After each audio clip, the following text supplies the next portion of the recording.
este señor, que no tiene, vamos, no tengo abuela. No tiene abuela. Porque algunos le conocemos, pero otros probablemente no le conocen. Bueno, José Luis Corzo, como ha dicho Miquel, bueno, pues yo creo que él estuvo en Italia y para él, en que nos está hablando, pues la escuela de Barbiana, Milani, fue un descubrimiento, yo creo que vital, o sea, que le cambió la vida, y prueba de ello es que ahora mismo en España y en parte de Italia, porque hace poco le han pedido que escribiera para la edición en Italia un libro sobre Milani. Es referencia ya, bueno, pues en España y en Italia, pues no se entiende Milani y Barbiana sin este señor que tengo a mi derecha, ¿no? José Luis Corzo. Él, después de Italia y de ese cambio vital que tuvo ahí, de ese conocimiento, pues volvió a España, estuvo en Salamanca, y de Salamanca fue donde, bueno, pues inició la experiencia de la Casa Escuela Santiago I, que luego vamos a escuchar a una persona que está allí ahora mismo pues, llevando esa experiencia. Un entorno, bueno, pues Salamanca como ciudad universitaria y tal, educativa, pero también un entorno rural, agrario, y recogiendo un poco a los chavales que venían a estudiar o trataban de venir a estudiar con pocos recursos y no tenían una residencia. Entonces, bueno, pues se transformó, digamos, se creó una residencia que al final fue una casa escuela también. Los chavales iban ahí a escuelas externas, pero luego iban a residir en esa casa, a dormir, y seguían aprendiendo, ¿no? Y bueno, pues ya sin más os lo dejo con él,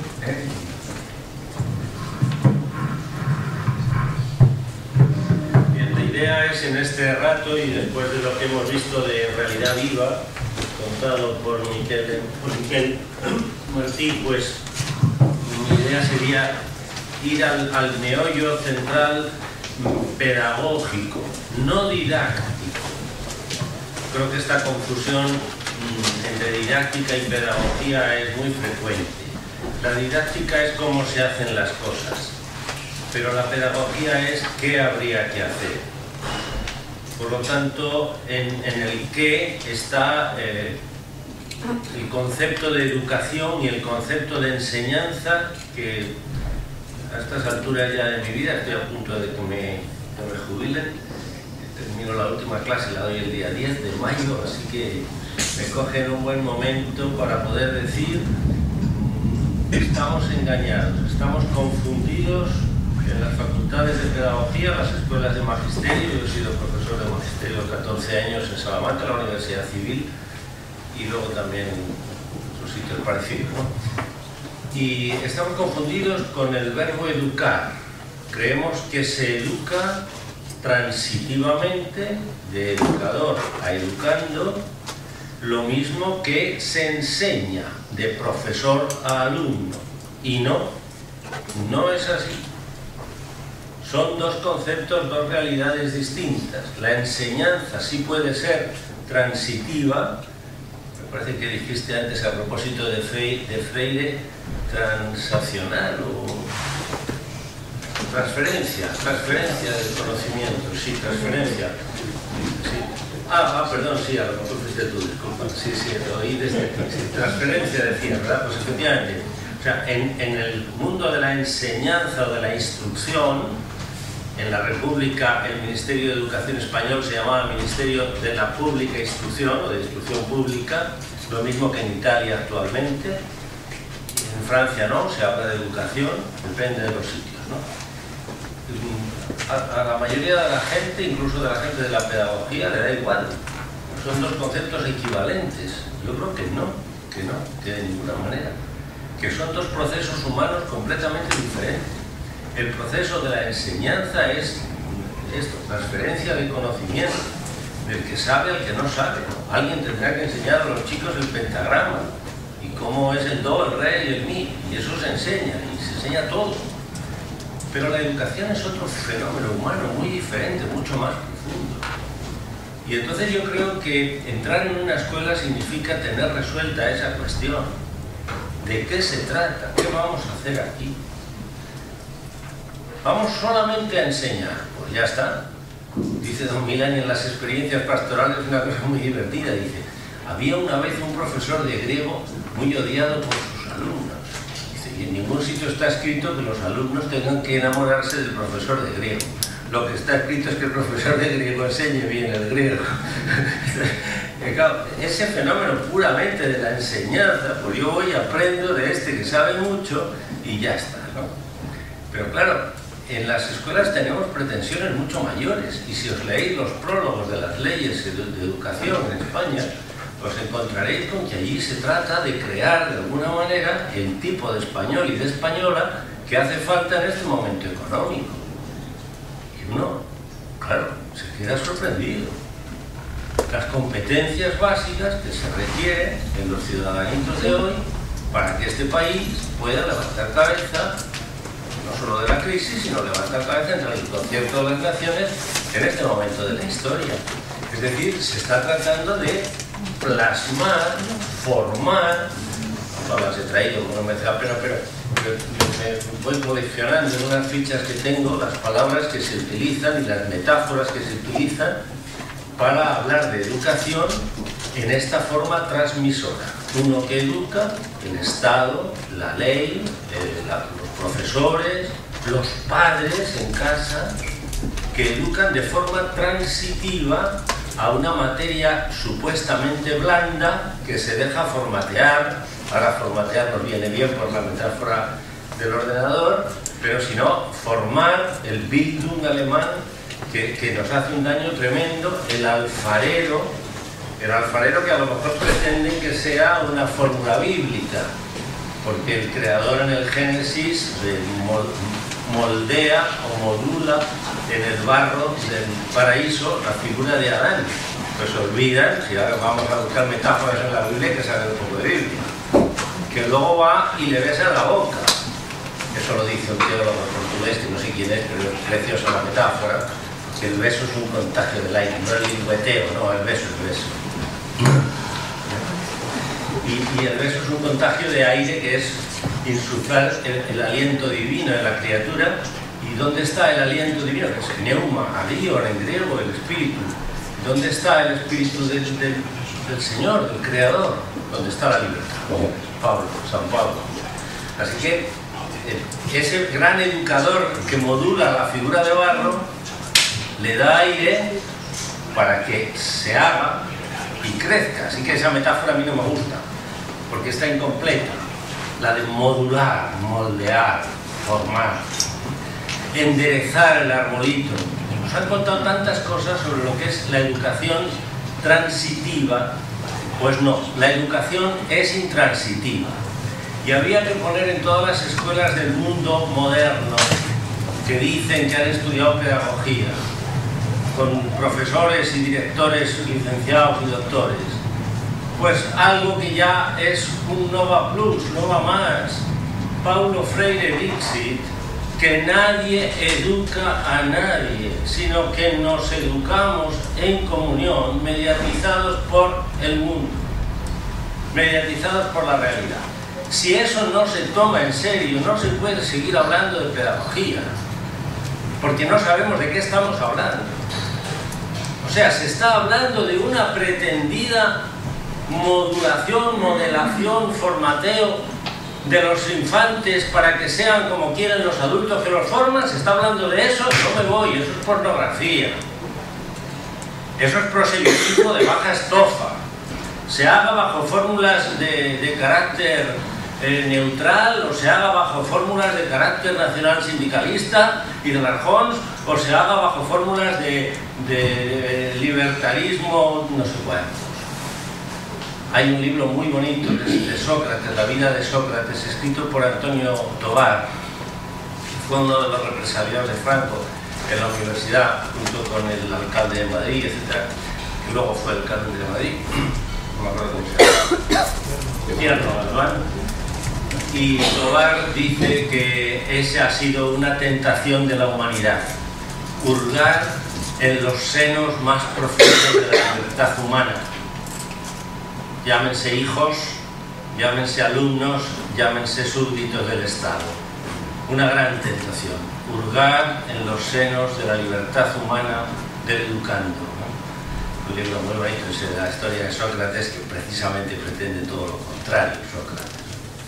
Bien, entonces el concepto de educar, ¿dónde radicaría? ¿De qué se trata? Y vamos a verlo en Barbiana y en Freire, ¿no? Rápidamente, porque por lo demás creo que son cosas sabidas. Lo que pasa es que no las tomamos en serio, no tomamos la decisión de decir qué hacemos en esta escuela. Y por lo tanto, ¿de qué se trata? Y por lo tanto vamos a elegir la herramienta para hacer eso, que tenemos claro de qué se trata. No se puede tratar de modular a los demás según un patrón, según un ideario, ni siquiera con la excusa de las competencias que son necesarias en un momento social. Eso cabe para la enseñanza, de qué cosas, de qué herramientas tenemos que proveer a estos chicos, qué conviene enseñarles, pero sin pasar de ahí a la esperanza de que una vez que le enseño estas cosas será como yo quiero que sea, porque eso no sale ni en familia. En familia unos padres tienen 3 hijos y cada uno sale después a su manera, porque no se formatean los hijos tampoco. Entonces, ¿en qué consiste el fenómeno educación? El fenómeno educación a la fuerza está dentro de la antropología que tengamos, ¿no? ¿Qué es el hombre? ¿Dónde está el ser humano?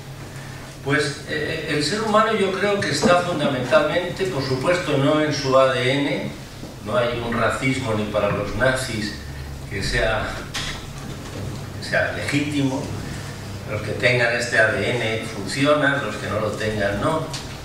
El ser humano no está en el ADN, no está por supuesto en el número de su cuenta corriente, en la capacidad adquisitiva que tenga, no está ni siquiera en el número del carnet de identidad, no está en su biografía, el famoso curriculum vitae al que tanto se alude en la universidad. ¿Dónde está cada uno de nosotros? ¿Dónde está el ser humano? En sus relaciones.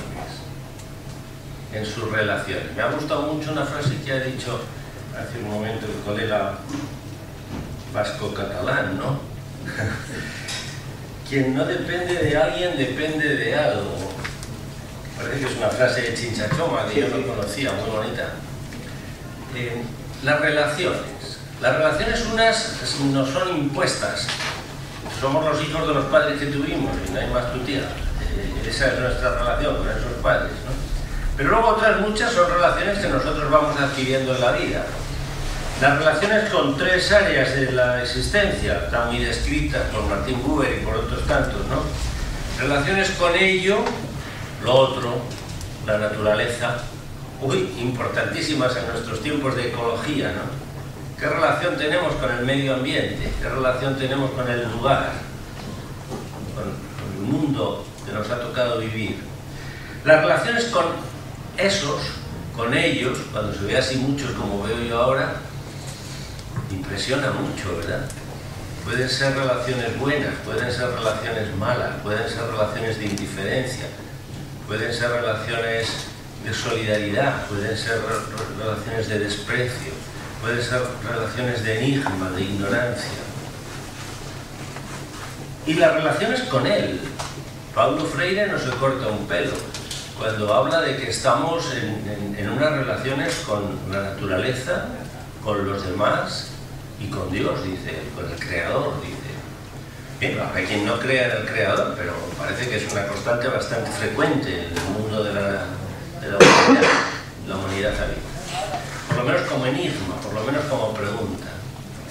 Bien, esas relaciones luego tienen cantidad de matices, ¿no? Y forman las culturas. Esto es un tema muy importante en la Carta a la Maestra, de Lorenzo de Milán. Esta es la última edición, hay tantas. Han hecho 7 ya en esta edición castellana en PPC, pero es la tercera editorial que acoge la Carta a la Maestra. Pues aquí se habla de que cada pueblo tiene su cultura y ningún pueblo tiene más cultura que otro. En este sentido, que evidentemente no se está refiriendo a la cantidad de cosas que sabe una persona, que eso es tener cultura en un sentido diverso. Pues este sabe de música, sabe de mecánica, sabe de ingeniería, sabe de química, tiene un culturón esta persona, ¿no? Eso es otra cosa. No, la cultura es el conjunto organizado de una manera vital, sencilla, larga, de relaciones de un pueblo con lo otro, con los otros y con el otro. Y ahí cada pueblo tiene su manera de nacer, su manera de criar a los hijos.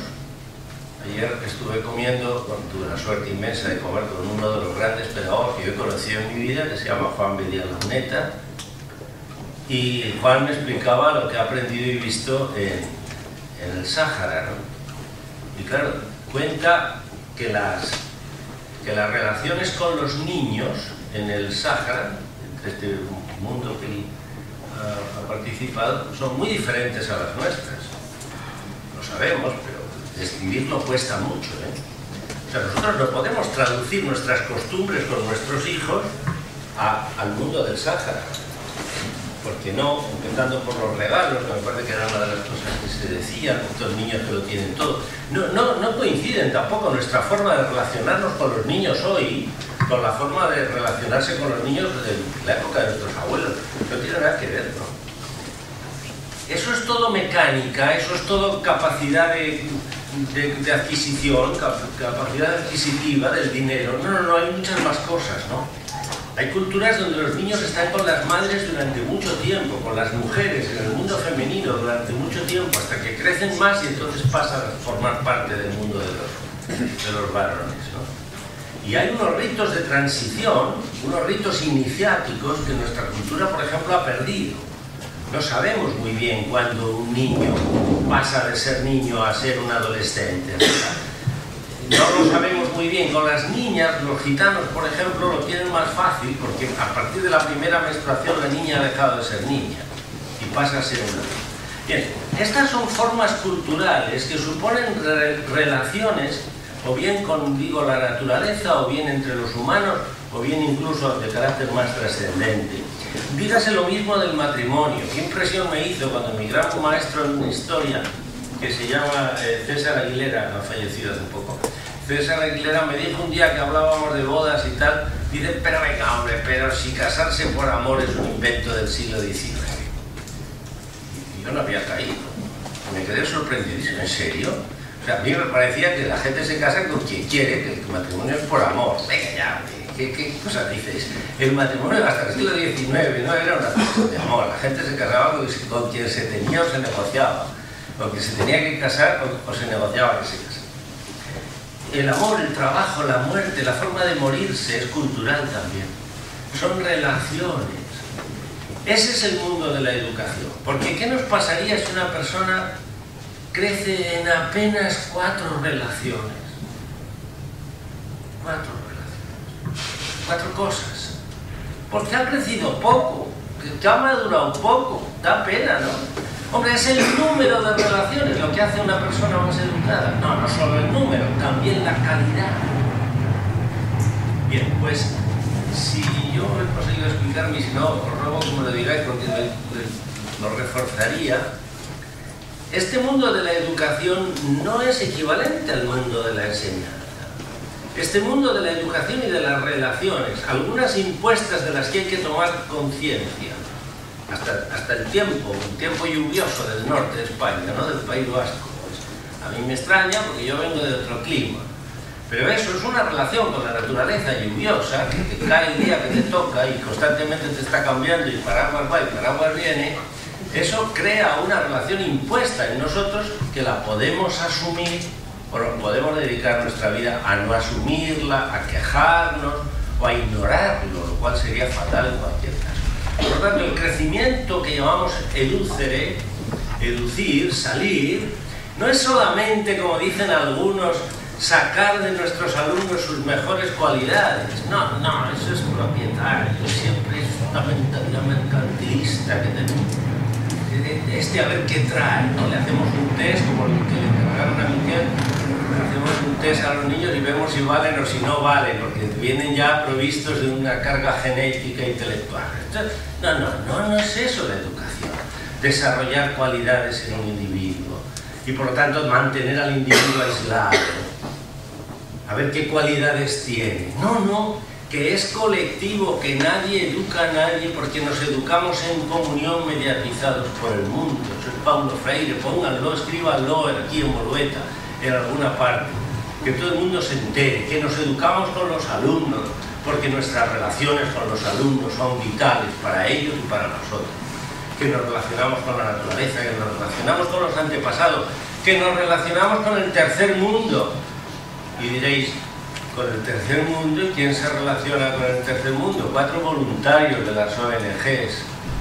Pues así nos luce el pelo, salir de la crisis en este momento o intentarlo trepando por las paredes del cajón en el que estamos metidos, que es un cajón en definitiva de 1/4 de la humanidad, el cuarto pudiente de la humanidad, no el cuarto que son 3/4 menguantes de la humanidad. Ven entonces cómo... Y entonces en Barbiana, por intuición, por mucho pensamiento que hay en Don Milani, que por cierto en sus obras apenas cita a nadie, todo libro ex libris, ¿verdad? Solemos decir, todo libro viene de los libros que se ha leído, el que lo ha escrito. Pues en Don Milani casi no hay autores. Es curioso, ¿no? Había una biblioteca que salía antes ahí, y a cada libro forradito le ponían un color, porque según fuera de geografía, de historia y tal, de filosofía, es muy bonito. También tengo uno que me regalaron, esa biblioteca. Pero Don Milani ha reflexionado mucho más de lo que parece. Y entonces se ha dado cuenta de que las escuelas son cajas de domesticar, ¿no? De hacer doméstico al otro, ¿no? De hacerlo de mi cultura. Y él dice, precisamente en experiencias pastorales, lo siguiente: quien cree en la vocación histórica de los pobres para llegar a ser clase dirigente, sin perder la propia personalidad y los propios dones de los pobres, quien cree en eso, se lo cree Francucho, al que antes citó, que había estudiado árabe, etcétera, y ahí sale siempre como el más pequeñito. Hay un reportaje que lo echó la televisión española, pero está hecho en Francia, que se llama Adiós Barbiana, de un periodista francés magnífico que ha hecho un reportaje no solo sobre Barbiana, también sobre Summerhill y sobre otras escuelas de estas de moda, y va preguntando a los alumnos de esas escuelas, que ya son hombres hechos y derechos, no mujeres, hechos y derechos, y entonces va preguntándoles cosas de Barbiana y tal y que cual, y luego las ha montado él, y es muy interesante, tenéis que verlo. Adiós Barbiana, a lo mejor lo habéis visto alguno. Adiós Barbiana, lo hizo Televisión Española. Bueno, pues al final le pregunta a Francucho, que estuvo con su mujer voluntarios en Bangladesh, que aprendió el árabe, que estuvo en los países del norte de África, en Argelia precisamente, etcétera, trabajando en los oleoductos de los que ahora nos beneficiamos. ¿Estás contento de tu vida? Ya debe tener 60 años o más. ¿Estás contento? Y dice, bueno, no estaría más contento si hubiéramos seguido en Bangladesh. Pero no piense que estaría más contento porque allí ayudaríamos más, sino por si acaso un día los pobres se deciden a arreglar este mundo, quiero estar seguro de que no me va a coger ese día enfrente con la metralleta, frente de ellos con la metralleta. Quien cree en la vocación histórica de los pobres, es decir, con el día en que los pobres decidan llegar a ser clase dirigente, dice aquí. Yo no estoy hablando ahora de la lucha de clases como la hemos entendido. Estoy hablando de las culturas que dominan el mundo, es decir, de las relaciones con ello. ¿Qué relaciones con ello tiene el norte del mundo, por Dios y por la Virgen? ¿Qué relaciones tenemos con la naturaleza? ¡Qué espanto! Necesitaríamos 3 planetas para echar la basura que nos sobra y para sacar la energía que necesitamos al nivel de vida que vivimos.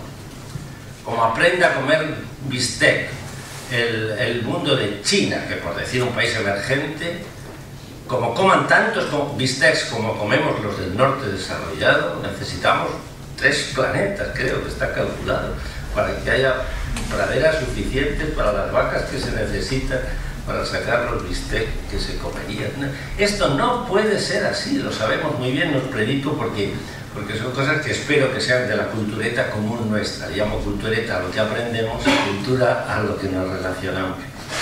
Nuestra cultura de relación con el tercer mundo es inexistente, y este hombre dice el día que uno cree que los pobres llegarán a ser clase dirigente, en este sentido cultural, querrá ofrecerles, quien crea en eso, una cultura entitativamente diversa de esta nuestra. O mejor aún, no querrá ofrecerles ninguna cultura, sino solo el material técnico, lo explica, lingüístico, léxico y lógico, necesario para fabricarse una cultura nueva que nada tenga que ver con la otra. Yo esto no lo he leído en ningún otro pedagogo del mundo. Un pedagogo que monta una escuela a sabiendas de que no va a dar a sus alumnos la cultura que él tiene. La cultura en el sentido que he explicado. El tipo de relaciones que él tiene. Que no va a hacer más burgueses, hombre. Que no hace ninguna falta ir a trabajar con los pobres para que se hagan como nosotros. Que ya vale de nosotros, ya somos suficientes. Sino que les va a dar solo el material lingüístico, léxico y lógico. Por lo tanto, lo que decía antes Miquel Martí, la palabra. Claro que era interesante para Erich Fromm un personaje semejante, que confía en la palabra. ¿Y por qué? Pues porque la palabra es el redil del ser. Os lo contaré porque sufro por vosotros, que lleváis tanto rato sentados. Os lo contaré con una anécdota preciosa del cartero de Pablo Neruda. Ay, don Pablo, si yo fuera poeta, las cosas que diría. ¿Ah, sí? Le dice don Pablo Neruda a su cartero. ¿Ah, sí? Pues dímelo, ¿qué dirías? Dice, eso es lo malo, que como no soy poeta, no las sé. Eso es fantástico. Y Saramago, hasta que no las digo, las cosas no las sé. Por la boca muere el pez, decimos en un refrán que no tiene que ver con este, pero desde luego en su variante que estoy buscando sería: por la boca se ven las relaciones que tenemos con el mundo. Si yo no tengo forma de fotografiar mi relación con vosotros, os puedo sacar una foto estática y ver vuestras caras, y me llevo a Madrid y me pongo muy contento de que os he conocido y a otros he revisto otra vez en Bilbao. Pero las relaciones van al mundo de las palabras. No es exactamente que te digo que te quiero mucho y que tal, pero que nos vamos a ir conociendo, hablando, y que ahí se forma la relación. Entonces, el hombre, el ser humano, tiene esta capacidad de apalabrar el ser, según Heidegger, que es uno de tantos en decir esto, porque esto está ya en Platón. Entonces recogemos en palabras nuestra comprensión del mundo. Y por eso dice Milani, a estos chicos hay que darles el conocimiento del diccionario. Que ellos sean capaces, curiosamente, es la mismísima tarea que le dio el Creador a Adán, después de aquello del barro y del soplo y del beso. Ahora tú nombra la realidad. Y fue poniendo nombres: cocodrilo, cocodrila, león, leona, jirafo, jirafa. Para mí no hay. Se dio cuenta que estaba solo, ¿no? Para mí no hay otro de mi especie. Y entonces, con aquello del sueño, entonces salió Eva, y a ambos a dos los hizo el Creador a su imagen. Ambos a dos, no somos imagen de Dios cada uno, somos imagen, la pareja humana, el género humano entero, con esa capacidad de asimilación, pero es a través de la palabra. Bien, pues entonces la escuela de Borviana es una escuela en la que no se da la cultura, sino se da la herramienta y se respeta la cultura que ellos vayan haciendo. Porque el punto de vista desde el establo donde hay que limpiar el estiércol, el punto de vista ese, desde el establo, de lo que es la escuela, no tiene nada que ver con el punto de vista del maestro que nunca ha limpiado las vacas ni ha tenido que trabajar el día de Nochebuena. Ese es el asunto. Evidentemente, dentro de esa opción de respeto cultural.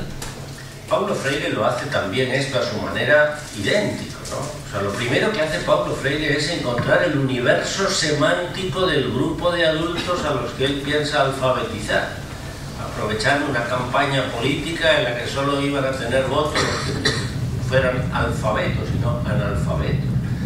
Pero va mucho más allá. O sea, los pequeños libros de Paulo Freire, tanto La educación como práctica de la libertad, como La pedagogía del oprimido, son dos maravillas de antropología. Esto es lo que falta a los pedagogos de hoy, de esto no les oigo hablar.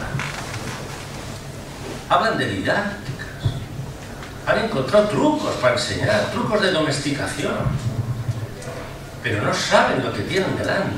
Lo que tienen delante es una persona de una cultura propia, que se abre camino desde donde se puede abrir camino, que es desde las relaciones concretas que tiene. Hay una anécdota que jamás he visto escrita y no consigo que nadie me diga que es verdad, con lo cual la he debido de soñar, de la escuela de Barbiana, que me gusta mucho. Uno de los chavales que suelen salir sentado ahí pequeñito al lado de la chimenea y tal, es Marcello. Tuve la suerte de que Adele Corradi, la maestra que ha salido varias veces en las fotos, Adele Corradi vive todavía, acaba de escribir un libro precioso que dice, no sé si Don Milani, le ha titulado así al libro, no sé si Don Milani, como diciendo, era mucho este hombre, no sé si lo he comprendido del todo, ¿no? Bueno, pues este muchachito pequeñín era deficiente mental, Don Milani le tuvo un gran cariño. Su hermano, el hermano de Don Milani, que era neurobiólogo infantil, cuando Milani se lo llevó, mira que no habla y tiene 6 años y todavía no ha dicho una palabra esta criatura, está retrasado y tal. Y le dijo el neurobiólogo, es una lesión, tiene una lesión. Que no, que es hambre, decía Don Milani, que es hambre. A base de cariño y tal, vino a mi escuela con Adele Corradi una vez, ya habla y sabe muchas cosas. Pasaron por Ávila en autobús, en el autorres que iba desde Madrid a Salamanca, pasaron por Ávila y dice el Marcello ya más mozo, ¿no? Adele, China. La muralla de Ávila le pareció a él la muralla china. Así que fíjate el tonto cuando comió. Y la anécdota es durísima, pero ya digo, como no la puedo certificar de que sea verdadera. Pues llegaban los huéspedes a Barbiana y preguntaban y tal, ¿y este Don Milani y este?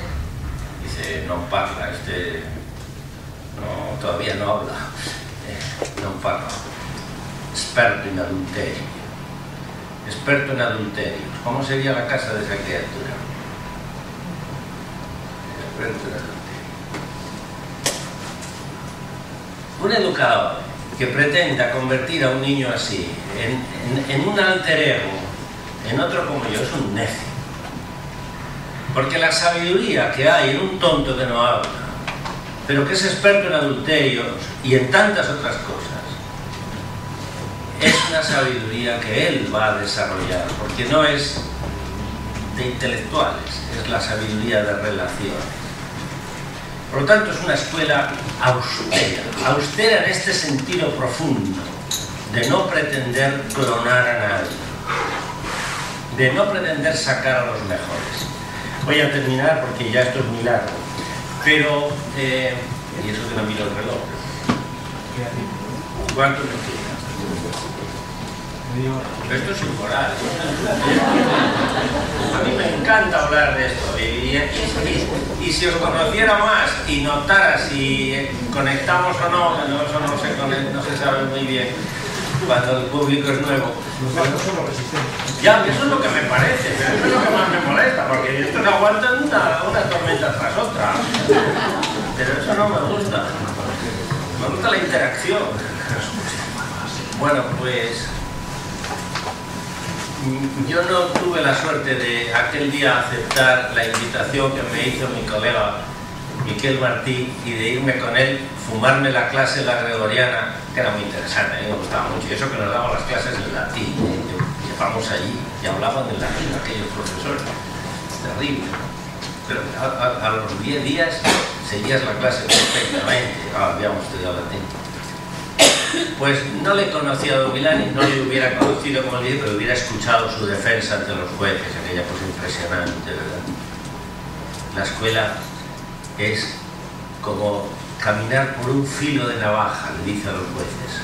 En esto nuestro oficio es distinto del nuestro, porque vosotros tenéis que juzgar con las leyes que están establecidas, pero nosotros caminamos por un filo de navaja. Por una parte, tenemos que crear en los chicos el sentido de la legalidad, de lo que está establecido, y por otra, el deseo de leyes mejores. Y en esto contravenimos la ley. Fantástico. Eso es fantástico. Pues ¿sabéis cuándo conocí yo a Don Milani? Varios años después que regresé a Roma, ya cura, como maestro de juniores, que se llamaba entonces, que es un tío que se ocupa de los seminaristas. Y los seminaristas, estos eran muy buena gente y iban de voluntarios a un doposcuola, a una escuela de un suburbio, donde ayudaban a los chavales a hacer los deberes y a progresar en la escuela que los tumbaba inevitablemente. ¿No os podéis imaginar? Todavía tengo yo en la pituitaria de mis narices el olor a humedad y a suciedad de aquellas criaturas. En el acueducto Felice, cerca de Cinecittà, vía Appia Nuova, en Roma. Y allí fui, porque me dijeron los seminaristas, vente tú que tienes más tiempo y puedes ir más días, y entonces se mantiene un poco el orden de las clases y tal, porque los voluntarios vamos 2 días a la semana y cambiamos y tal. Y allí fui. Y una chica romana a la que le debo todo, probablemente era estudiante de universidad, no sé de qué carrera ni de nada, bueno, no sé quién era, pero me cogió al 5.º día y me dijo, no vuelvas, no tornaré più. Ma come mai? Ma come mai no tornaré più? Sí, porque te he oído decir a los niños, aquí se viene a estudiar, y a comportarse bien, y a ser formales. Si venís a molestar al compañero y a dar la lata, mejor que no vengáis. Tú echas a los que nosotros precisamente buscamos con el doposcuola. Y me dio la carta a la maestra. Y me fui a mi casa y me la leí en una noche. Asustado, acojonado. Porque podía ser que tuviera razón. Ahí va de voluntario a estropear lo que ellos querían hacer. Y efectivamente, cuando leí esto, dije, pero ¿cómo los escolapios, yo soy escolapio, cómo los escolapios no me han dicho que nos pagan para el último? Yo creía que se trataba de sacar los mejores. Estaba equivocado, profundamente equivocado.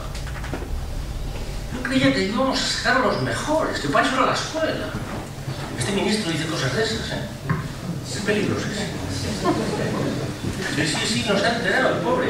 No, yo le compadezco, le compadezco, porque, hombre, no puede hacer más daño siendo ministro que si fuera un periquito como yo, ¿no? Que no sabía nada. Pero es que es muy fácil equivocarse en esto. Don Milani dice en una carta, el gran defensor de la escuela pública, ¿verdad? Nos enteró el cardenal Rulco, que hay más cristianos en la escuela pública que en la escuela privada, por pura estadística, porque la escuela privada de España llega máximo, con buena voluntad, un 30%. Hombre, los católicos en España son bastante más, es decir, que la mayoría están en la escuela pública. Y Don Milani, gran defensor de la escuela pública, la carta a la maestra es para defender a la escuela pública, sin embargo dice, en un momento determinado, dice, pero en estos momentos la realidad de la escuela pública es una cloaca de propaganda empresarial, no más cloaca que las equivalentes cloacas privadas de escuelas. Quiere decir, una cloaca de propaganda empresarial, una escuela que se dedica a predicar en los chicos que hay que ser empresario, mucho mejor que obrero, por Dios y por la Virgen, ¿dónde va a parar? Tenemos que ser empresarios, tenemos que ganar dinero, tenemos que ser gente que se abra camino en el capitalismo. son escuelas clonantes. Son escuelas clonantes, son escuelas que hacen cultura, en el sentido que antes expliqué, donde no hay que hacer cultura. Entonces, la escuela de Don Milani es una escuela de herramientas, y naturalmente de herramientas que se enseñan y que se aprenden, por lo tanto, una escuela debe ser instrucción, herramientas que se enseñan y que se aprenden, y este es el milagro, esto es lo que cierra un poco esta charla. Que esas herramientas son muy útiles para las relaciones culturales. No las sustituyo, yo no monto las relaciones, pero dando buenas herramientas conseguiré que ellos se relacionen como quieran, como puedan, como sea posible, con las realidades del mundo. Por lo tanto, es una escuela crítica, Paulo Freire. Es una escuela inevitablemente que con lo que enseña está enseñando la capacidad crítica de lo que se aprende. Lo resumo con esta hoja que si luego se pudiera fotocopiar por los dos lados creo que les vendría bien el tenerla. 3 características de una escuela milaniana. Primero, la escuela es compensatoria, es decir, existe para el pleno desarrollo de quienes padezcan inferioridad. Estamos hablando de la escuela general y básica. Estamos hablando de la escuela obligatoria. Para notarías, suspendan ustedes, que ganan mucho dinero. Duro con ellos, por lo menos que sufran hasta hacerse notario. Para médico, por favor, que se cargan a la gente. Exijan, sean selectivos, busquen a los mejores. Para político ni te digo, vale cualquiera. Demasiado. Demasiado. O sea, la escuela es compensatoria, es decir, existe para los últimos, para el desarrollo de los que padecen inferioridad. Por ejemplo, padecen alienación en su conciencia de clase, gente que antes de tiempo ellos mismos se desarraigan de su propia cultura familiar porque les parece que es inferior y ambicionan con ayuda del maestro y de la escuela salirse de la clase social familiar. Qué desgracia. Uno que no está contento de su propia cultura, pero se comprende, es mucha la tentación. Son inferiores también quienes carecen de palabra propia, quienes no saben decir sí, pero no. Eso sí, pero yo lo veo de otra manera, o desde mi clase social se ve distinto. Son inferiores los que padecen explotación, en sí mismos o en su familia. Segunda característica, así que la primera, una escuela es, no porque aquí seamos seguidores fanáticos de Barbiana, a mí me enseñó aquella experiencia que os he contado, me enseñó que la escuela es compensatoria. Si hay escuelas de clase social alta y que buscan eso, la promoción de los mejores, comillas, los jesuitas en Madrid, se anuncia por la radio como la Universidad de la Excelencia. Oye, a quien Dios se la dé, San Pedro se la bendiga. Pero estamos hablando de universidad, no me escandalizo. Pero una escuela infantil de la excelencia, con examen de entrada, que los he visto, Venga, ya me han estudiado. No sé qué habrán estudiado. No, sí, pero yo soy misericordioso cuando critico ahí, porque yo era escolapio, eran las escuelas pías, es decir, las escuelas gratuitas, eso significa escuelas pías, escuelas gratuitas, que se dan por piedad, Montepío, Monte de Piedad, eso era, escuelas pías, y no me habían explicado que estábamos allí para el último. Pues yo no lo había aprendido, a lo mejor alguien me lo explicó y yo... Segundo, la escuela es aconfesional, política y religiosamente, pero no es neutra ni apolítica, lo he explicado muy bien antes. Es aconfesional, pero no es neutra ni apolítica. Pero, en fin, ahora que ya la última clase, el día 10, qué rabia que no me hayan hecho caso nunca, pero llevo diciendo esto hace mucho tiempo, que la clase de religión tendría que ser aconfesional. no esa bazofia en la que se ha convertido para los que quieren religión en la escuela. Todos tienen que aprender las religiones, hasta en Francia, que llevan con una escuela laica desde 1905, se dan cuenta que la incultura de los franceses medios sobre lo que son las religiones les crea unos problemas enormes en estos tiempos de interculturalidad y pluralismo social, que por mucho que hayamos progresado hasta el punto de no ser religiosos, si es que eso es un progreso, todavía hay muchísima gente que es musulmana, hombre, o que es hindú. Habrá que saber qué les pasa, porque a mí me pasa que soy cristiano, pero a eso les pasa que son musulmanes.